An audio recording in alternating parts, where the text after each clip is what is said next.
मेरे वालों सारिਆਂ ਨੂੰ प्यार भरी सत श्री अकाल।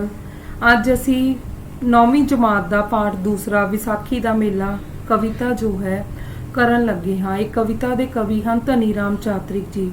ਧਨੀ ਰਾਮ ਚਾਤ੍ਰਿਕ ਪੰਜਾਬੀ ਦੇ ਆਧੁਨਿਕ ਸ਼੍ਰੋਮਣੀ ਕਵੀਆਂ ਵਿੱਚੋਂ ਇੱਕ ਨੇ। ਉਹਨਾਂ ਦਾ ਜਨਮ 4 ਅਕਤੂਬਰ 1876 ਈਸਵੀ ਵਿੱਚ ਪਿਤਾ ਸ਼੍ਰੀ ਪੋਹੂਮਲ ਜੀ ਅਤੇ ਮਾਤਾ ਸ਼੍ਰੀ ਲక్ష్ਮੀ ਦੇਵੀ ਦੇ ਘਰ ਪਿੰਡ ਪਸੀਆਂ ਵਾਲਾ ਜ਼ਿਲ੍ਹਾ ਸਿਆਲਕੋਟ ਪਾਕਿਸਤਾਨ 'ਚ ਹੋਇਆ। ਆਪ ਦੇ ਬਚਪਨ ਦਾ ਜ਼ਿਆਦਾ ਸਮਾਂ ਅੰਮ੍ਰਿਤਸਰ ਵਿੱਚ ਬਤੀਤ ਹੋਇਆ। ਧਨੀ ਰਾਮ ਚਾਤ੍ਰਿਕ ਨੂੰ ਪੰਜਾਬੀ ਨਾਲ ਅਥਾਹ ਪਿਆਰ ਸੀ, ਇਸ ਕਰਕੇ ਉਸ ਦੀਆਂ ਬਹੁਤ ਸਾਰੀਆਂ ਰਚਨਾਵਾਂ ਵਿੱਚ ਪੰਜਾਬੀ ਸੱਭਿਆਚਾਰ ਠਾਠਾ ਮਾਰਦਾ ਹੈ। ਆਪ ਨੇ ਭਾਈ ਵੀਰ ਸਿੰਘ ਜੀ ਦੀ ਪ੍ਰੈਸ ਵਜ਼ੀਰ ਹਿੰਦ ਵਿੱਚ ਨੌਕਰੀ ਵੀ ਕਰੀ।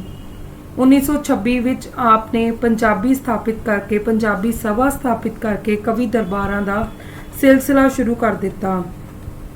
18 ਦਸੰਬਰ 1954 ਨੂੰ ਆਪ ਸਾਹਿਤ ਪ੍ਰੇਮੀਆਂ ਨੂੰ ਸਦਾ ਲਈ ਵਿਛੋੜਾ ਦੇ ਗਏ। ਆਪ ਨੇ ਪੰਜਾਬੀ ਸਾਹਿਤ ਨੂੰ ਬਹੁਤ ਸਾਰੀਆਂ ਪੁਸਤਕਾਂ ਭੇਟ ਕਰੀਆਂ। ਆਪ ਦੀਆਂ ਪੁਸਤਕਾਂ ਦੇ ਅੰਦਰ ਆਪ ਦੀ ਵਰਤੀ ਗਈ ਬੋਲੀ ਤੇ ਭਾਸ਼ਾ ਠੇਠ, ਸਰਲ ਅਤੇ ਰਸ ਭਰੀ ਸੀ। ਮੇਲੇ ਵਿੱਚ ਜੱਟ ਵਾਲੀ ਕਵਿਤਾ ਮਾਰਦਾ ਦਮਾਮੇ ਜੱਟ ਮੇਲੇ ਆ ਗਿਆ ਬਹੁਤ ਮਸ਼ਹੂਰ ਹੋਈ ਸੀ। ਧਨੀ ਰਾਮ ਚਾਤ੍ਰਿਕ ਜੀ ਦੀਆਂ ਕਵਿਤਾਵਾਂ ਦਾ ਵਿਸ਼ਾ ਗਰੀਬਾਂ, ਮਜ਼ਦੂਰਾਂ, ਕਿਰਤੀਆਂ ਦੇ ਲਈ ਸੱਚੀ ਹਮਦਰਦੀ ਸੀ। ਰਚਨਾਵਾਂ ਵਿੱਚ ਸਰਲਤਾ ਤੇ ਮੁਹਾਵਰੇਦਾਰ ਭਾਸ਼ਾ ਦਾ ਸੁਮੇਲ ਮਿਲਦਾ ਸੀ। ਇਸੇ ਕਰਕੇ ਆਪ ਦੀਆਂ ਰਚਨਾਵਾਂ ਬਹੁਤ ਪ੍ਰਸਿੱਧ ਹੋਈਆਂ ਨੇ, ਹਰਮਨ ਪਿਆਰੀਆਂ ਹੋਈਆਂ ਨੇ। ਅੱਜ ਅਸੀਂ ਉਹਨਾਂ ਦੀ ਲਿਖੀ ਹੋਈ ਕਵਿਤਾ ਵਿਸਾਖੀ ਦਾ ਮੇਲਾ, ਵਿਸਾਖੀ ਦੇ ਮੇਲੇ ਦਾ ਦ੍ਰਿਸ਼ ਕਰਨ ਲੱਗੇ ਹਾਂ। ਕਵਿਤਾ ਇਸ ਪ੍ਰਕਾਰ ਹੈ। ਪੱਕ ਪਈਆਂ ਕਣਕਾਂ ਲੁਕਾਟ ਰਸਿਆ, ਬੂਰ ਪਿਆ ਅੰਬਾਂ ਨੂੰ ਗੁਲਾਬ ਹੱਸਿਆ।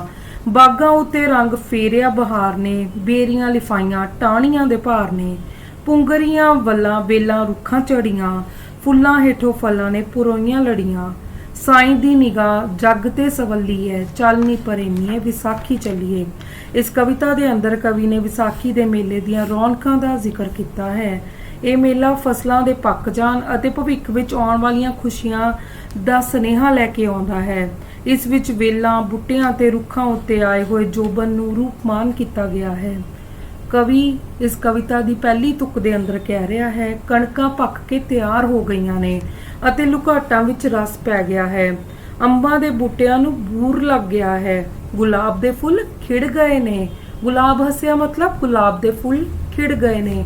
ਬਾਗਾਂ ਉੱਤੇ ਰੰਗ ਫੇਰਿਆ ਬਹਾਰ ਨੇ। ਬਸੰਤ ਦੀ ਰੁੱਤ ਨੇ ਬਾਗਾਂ ਦੀ ਨੁਹਾਰ ਬਦਲ ਦਿੱਤੀ ਹੈ। ਬੇਰੀਆਂ ਦੇ ਦਰਖਤਾਂ ਦੀਆਂ ਟਾਹਣੀਆਂ ਬੇਰੀਆਂ ਦੇ ਭਾਰ ਦੇ ਨਾਲ ਨੀਵੀਆਂ ਹੋ ਗਈਆਂ ਨੇ। ਦਰਖਤਾਂ ਨਾਲ ਚਿੰਬੜੀਆਂ ਹੋਈਆਂ ਵੇਲਾਂ ਵੀ ਪੁੰਗਰ ਗਈਆਂ ਨੇ। ਫੁੱਲਾਂ ਦੇ ਹੇਠ ਫਲ ਲੱਗ ਪਏ ਨੇ। ਪਰਮਾਤਮਾ ਦੀ ਦੁਨੀਆ ਉੱਤੇ ਮਿਹਰ ਹੋ ਗਈ ਹੈ। ਸਾਈ ਦੀ ਨਿਗਾਹ ਜੱਗ ਤੇ ਸਵੱਲੀ ਹੈ, ਮਤਲਬ ਪਰਮਾਤਮਾ ਦੀ ਨਿਗਾਹ ਇਸ ਦੁਨੀਆ ਦੇ ਉੱਤੇ ਮਿਹਰ ਭਰੀ ਹੋ ਗਈ ਹੈ। ਕਵੀ ਆਪਣੀ ਪ੍ਰੇਮਿਕਾ ਨੂੰ, ਚੱਲਣੀ ਪ੍ਰੇਮੀਏ ਦਾ ਭਾਵ ਹੈ ਕਵੀ ਆਪਣੀ ਪ੍ਰੇਮਿਕਾ ਨੂੰ ਮੇਲੇ ਜਾਣ ਦੇ ਲਈ ਕਹਿੰਦਾ ਹੈ ਕਿ ਆਪਾਂ ਵੀ ਵਿਸਾਖੀ ਦੇ ਮੇਲੇ ਦਾ ਆਨੰਦ ਲੈਣ ਲਈ ਚੱਲੀਏ। ਦੂਸਰਾ ਪੈਰਾ। ਦੂਰੋਂ ਦੂਰੋਂ ਥਾਂ ਵਣਜਾਰੇ ਆਏ ਨੇ, ਸੋਹਣੇ ਸੋਹਣੇ ਕੁੰਜਾਂ ਅਤੇ ਫੀਤੇ ਲਿਆਏ ਨੇ। ਗੱਜਰਿਆਂ ਤੇ ਵੰਗਾਂ ਦਾ ਨਾ ਅੰਤ ਕੋਈ ਹੈ, ਮੰਡੀ ਝੂਠੇ ਗਹਿਣਿਆਂ ਦੀ ਲੱਗੀ ਹੋਈ ਹੈ। ਹੱਟੀਆਂ ਹਜ਼ਾਰਾਂ ਹਲਵਾਈਆਂ ਲਾਈਆਂ ਨੇ, ਸੈਂਕੜੇ ਸੁਗਾਤਾਂ ਨਾਲੇ ਹੋਰ ਆਈਆਂ ਨੇ। ਹੱਟੀ ਹੱਟੀ ਸ਼ੌਂਕੀਆਂ ਦੀ ਭੀੜ ਖੱਲੀ ਹੈ, ਚੱਲ ਨੀ ਪ੍ਰੇਮੀਏ ਵਿਸਾਖੀ ਚੱਲੀਏ। ਇਸ ਪੈਰੇ ਦੇ ਅੰਦਰ ਕਵੀ ਕਹਿੰਦਾ ਹੈ ਕਿ ਵਿਸਾਖੀ ਦੇ ਮੇਲੇ ਵਿੱਚ ਦੂਰੋਂ ਦੂਰੋਂ ਵਣਜਾਰੇ ਸੋਹਣੀਆਂ ਸੋਹਣੀਆਂ ਕੁੰਜਾਂ, ਫੀਤੇ, ਗਜਰੇ ਤੇ ਵੰਗਾਂ ਮਤਲਬ ਚੂੜੀਆਂ ਵੇਚਣ ਲਈ ਆਏ ਹੋਏ ਨੇ। ਮੇਲੇ ਵਿੱਚ ਬਨਾਵਟੀ ਗਹਿਣਿਆਂ ਦਾ ਬਾਜ਼ਾਰ ਵੀ ਸਜਿਆ ਹੋਇਆ ਹੈ। ਹਲਵਾਈਆਂ ਨੇ ਬਹੁਤ ਸਾਰੀਆਂ ਮਿਠਾਈ ਦੀਆਂ ਦੁਕਾਨਾਂ ਵੀ ਲਗਾਈਆਂ ਹੋਈਆਂ ਨੇ ਤੇ ਹੋਰ ਕਈ ਚੀਜ਼ਾਂ ਵਿਕਣ ਲਈ ਆਈਆਂ ਹੋਈਆਂ ਨੇ। ਬੱਚਿਓ, ਜਦੋਂ ਅਸੀਂ ਮੇਲਾ ਦੇਖਣ ਜਾਂਦੇ ਹਾਂ ਤਾਂ ਮੇਲੇ ਵਿੱਚ ਅਲੱਗ-ਅਲੱਗ ਤਰ੍ਹਾਂ ਦੀਆਂ ਸਟਾਲਾਂ ਲੱਗੀਆਂ ਹੁੰਦੀਆਂ, ਦੁਕਾਨਾਂ ਲੱਗੀਆਂ ਹੁੰਦੀਆਂ ਨੇ ਤੇ ਉੱਥੇ ਅਲੱਗ-ਅਲੱਗ ਜਗ੍ਹਾ ਤੋਂ ਲੋਕੀ ਸਮਾਨ ਵੇਚਣ ਆਏ ਹੁੰਦੇ ਨੇ।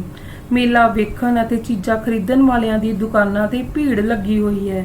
ਆਪਣੀ ਪ੍ਰੇਮਿਕਾ ਨੂੰ ਕਵੀ ਕਹਿੰਦਾ ਹੈ ਕਿ ਆਪਾਂ ਵੀ ਵਿਸਾਖੀ ਦਾ ਮੇਲਾ ਵੇਖਣ ਦੇ ਲਈ ਚੱਲੀਏ।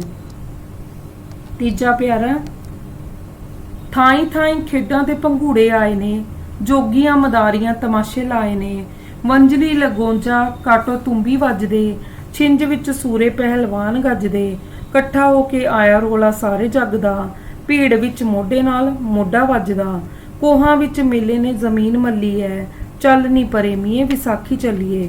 ਇਸ ਪਿਆਰੇ ਦੇ ਅੰਦਰ ਕਵੀ ਧਨੀ ਰਾਮ ਚਾਤ੍ਰਿਕ ਜੀ ਕਹਿ ਰਹੇ ਨੇ ਕਿ ਮੇਲੇ ਵਿੱਚ ਕਈ ਥਾਵਾਂ ਤੇ ਝੂਟੇ ਲੈਣ ਵਾਲੇ ਪੰਘੂੜੇ ਲੱਗੇ ਹੋਏ ਨੇ, ਜੋਗੀ ਅਤੇ ਮਦਾਰੀ ਆਪਣਾ ਆਪਣਾ ਤਮਾਸ਼ਾ ਦਿਖਾ ਰਹੇ ਨੇ। ਮੇਲੇ ਵਿੱਚ ਵੰਜਲੀ, ਅਲਗੋਜ਼ਾ, ਕਾਟੋ ਅਤੇ ਤੁੰਬੀ ਆਦਿ ਸਾਜ਼ ਵੱਜ ਰਹੇ ਨੇ। ਘੋਲ ਦੇ ਮੈਦਾਨ ਵਿੱਚ ਘੁਲਣ ਵਾਲੇ ਬਹਾਦਰ ਪਹਿਲਵਾਨ ਬੜਕਾ ਮਾਰ ਰਹੇ ਨੇ, ਇੱਕ ਬੜਕਾ ਮਾਰ ਕੇ ਇੱਕ ਦੂਜੇ ਨੂੰ ਵੰਗਾਰ ਰਹੇ ਨੇ। ਇਸ ਤਰ੍ਹਾਂ ਲੱਗਦਾ ਹੈ ਕਿ ਸਾਰੇ ਜਹਾਨ ਦਾ ਸ਼ੋਰ ਮੇਲੇ ਵਿੱਚ ਹੀ ਪੈ ਰਿਹਾ ਹੋਵੇ। ਭੀੜ ਵਿੱਚ ਮੋਢੇ ਨਾਲ ਮੋਢਾ ਖਹਿ ਰਿਹਾ, ਇੰਨਾ ਰਸ਼ ਹੈ ਉੱਥੇ। ਮੇਲੇ ਦੀਆਂ ਰੌਣਕਾਂ ਕੋਹਾਂ ਤੱਕ ਫੈਲੀਆਂ ਹੋਈਆਂ ਨੇ, ਕੋਹਾਂ ਤੱਕ ਬਹੁਤ ਕਿਲੋਮੀਟਰ ਦੂਰੀ ਤੱਕ ਫੈਲੀਆਂ ਹੋਈਆਂ ਨੇ। ਕਵੀ ਆਪਣੀ ਪ੍ਰੇਮਿਕਾ ਨੂੰ ਕਹਿੰਦਾ ਹੈ ਕਿ ਆਪਾਂ ਵੀ ਦੋਨੋਂ ਜਾਣੇ ਵਿਸਾਖੀ ਦਾ ਮੇਲਾ ਦੇਖਣ ਲਈ ਚੱਲੀਏ। ਮੈਨੂੰ ਉਮੀਦ ਹੈ ਕਿ ਤੁਹਾਨੂੰ ਵਿਸਾਖੀ ਦਾ ਮੇਲਾ ਕਵਿਤਾ ਸਮਝ ਆਈ ਹੋਵੇਗੀ। ਧੰਨਵਾਦ।